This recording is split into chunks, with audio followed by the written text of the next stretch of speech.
ಖಾರಕ್ಕೆ ಜಾರಲ್ಲಿ ಹಾಕೊಂಡಿದ್ವಿ, ರುಬ್ಕೊಂಡಿದ್ವಿ. ಇದನ್ನ ಮಸಾಲೆ ಪುಡಿ ಎಲ್ಲ ಹಾಕಿದ್ವಿ, ಚಕ್ಕೆ ಲವಂಗ ಎಲ್ಲ ಹಾಕಿದ್ದೀವಿ. ಮಟನ್ಗೆ ಒಗ್ಗರಣೆಗೆ ಇಟ್ಟಿದ್ವಿ ಸ್ನೇಹಿತರೆ. ಮಟನ್ ಹಾಕ್ಕೊಂಡಿದ್ವಿ ಸ್ನೇಹಿತರೆ. ಕುಕ್ಕರ್ ಒಳಗಡೆ ಹಾಕಿದ್ದೀವಿ. ಸ್ವಲ್ಪ ಫ್ರೈ ಮಾಡ್ಕೊಬೇಕು, ಒಂದು 5 ಮಿನಿಟ್ಸು. ನೋಡ್ಬೋದು ಮಟನ್ನು ಯಾವ ಥರ ಫ್ರೈ ಆಗ್ತದೆ. ರುಚಿಗೆ ತಕ್ಕಂಗೆ ಉಪ್ಪು ಹಾಕ್ಕೊಬೇಕು. ಮತ್ತೆ ಇದೊಂದು 5 ಮಿನಿಟ್ಸ್ ಫ್ರೈ ಮಾಡೋಕ್ಕೆ ಬಿಡಬೇಕು.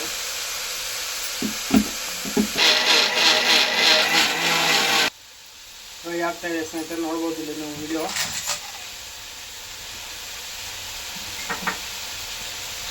ಇದು ನಿಮ್ಮ LTVನಲ್ಲಿ ಸ್ನೇಹಿತರೆ. ಪ್ಲೀಸ್ ಸಬ್ಸ್ಕ್ರೈಬ್ ಮಾಡ್ಕೊಳ್ಳಿ ನಮ್ಮ ಚಾನಲ್ನ. ಪ್ರತಿಯೊಬ್ಬರೂ ಸಪೋರ್ಟ್ ಮಾಡಿ. ಹೀಗೆ ಒಳ್ಳೆ ವಿಡಿಯೋಗಳನ್ನ, ಅಡುಗೆ ಮಾಡೋದು ವಿಡಿಯೋಗಳನ್ನ ಮತ್ತು ಟ್ರಾವೆಲಿಂಗ್ ವಿಡಿಯೋಗಳನ್ನ ಎಲ್ಲ ನಿಮಗೆ ಅಪ್ಲೋಡ್ ಮಾಡ್ತೀನಿ ಸ್ನೇಹಿತರೆ. ಪ್ಲೀಸ್ ಸಬ್ಸ್ಕ್ರೈಬ್ ಮಾಡ್ಕೊಳ್ಳಿ ನಮ್ಮ ಚಾನಲ್ನ, ಸಪೋರ್ಟ್ ಮಾಡಿ. ಬೆಲ್ ಐಕನ್ ಬಟನ್ ಒತ್ತಿರಿ. ಈಗ ಮಟನ್ ಸ್ವಲ್ಪ ಬೆಂದಮೇಲೆ ಖಾರ ಹಾಕ್ಕೊಂಡು ವಿಜಿಲನ್ನು ಹಾಕ್ತೀವಿ. ಮುಚ್ಚಿ ವಿಜಿಲ್ ಹಾಕ್ತೀವಿ. ಪೂರಿಗೆ ರೆಡಿ ಮಾಡ್ತಾ ಇದ್ದಾರೆ ನಮ್ಮ ತಾಯಿಯವರು. ನೋಡಿ, ಆಶೀರ್ವಾದ ಆಟನ ಹಾಕ್ಕೊಂಡಿದ್ದಾರೆ. ಸಿಕ್ಬಿಟ್ಟು ಪೂರಿ ಮಾಡ್ತೀವಿ ಸ್ನೇಹಿತರೆ. ಮಟನ್ ಯಾವ ರೀತಿ ಇದಾಗ್ಬಿಟ್ಟಿದೆ ನೋಡಿ, ಬೆಂದೋಗ್ಬಿಟ್ಟಿದೆ. ಇನ್ನೂ ಮುಚ್ಚಲ ಹಾಕಲಿಲ್ಲ. ಉಪ್ಪಿಡಿಬೇಕಂದ್ಬಿಟ್ಟು ಬೇಯಿಸ್ಕೊಳ್ತಾ ಇದ್ದೀವಿ. ನೋಡಿ, ನೋಡ್ಬೋದು ಸ್ನೇಹಿತರೆ, ಖಾರ ಹಾಕಿದ್ದೀವಿ. ಎಲ್ಲ ಇದನ್ನೆಲ್ಲ ಕುದಿಸ್ಕೊಬೇಕು.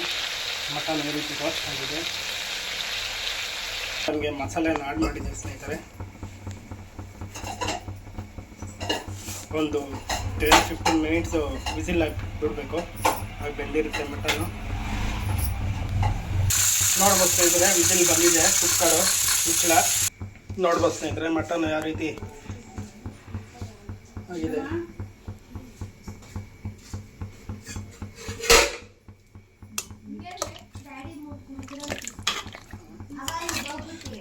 ನೀಟಾಗಿ ತೆಳುವಾಗಿದೆ ಸಾಂಬಾರು.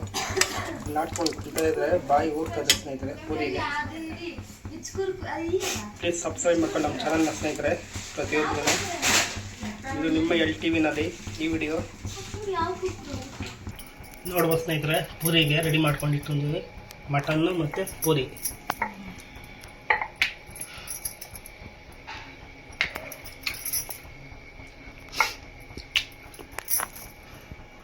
ಪೂರಿ ಹಾಕೋಕೆ ಎಣ್ಣೆ ಬಾಣಲಿ ಇಟ್ಕೊಂಡಿದ್ದೀವಿ ಸ್ನೇಹಿತರೆ. ಬೈಟಾದ ಎಣ್ಣೆ ನೋಡ್ಬೋದು ಸ್ನೇಹಿತರೆ. ಪೂರಿ ಬಿಡ್ತಾ ಇದ್ದೀನಿ ನೋಡಿ.